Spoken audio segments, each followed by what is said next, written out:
You've probably heard, don't salt your steak too early, it draws the moisture out. Turns out that's true, but the advice, as most people use it, is backwards. Not backwards, exactly. Incomplete.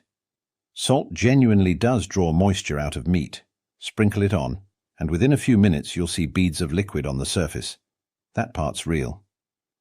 So don't salt early. That's where people stop reading, and it's the wrong lesson. Because that moisture doesn't just sit there. Given enough time, it dissolves the salt into a concentrated brine, and that brine gets pulled back inside the meat. So it goes out and then back in. Out, then back in, carrying the salt with it. That's how you season meat all the way through, not just the surface.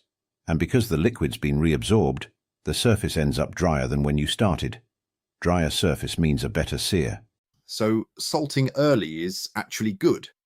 Genuinely good, if you give it enough time, at least 40 minutes.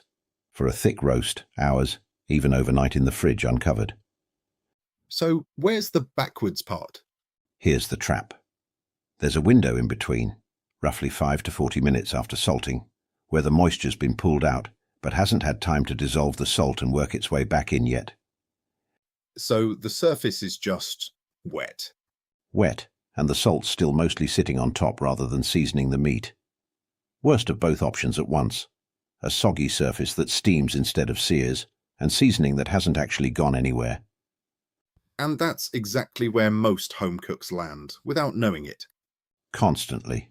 You season the steak, get pulled away for 20 minutes prepping everything else, then throw it in the pan, right in the dead zone. So what's the actual rule? 2 safe windows, 1 gap to avoid.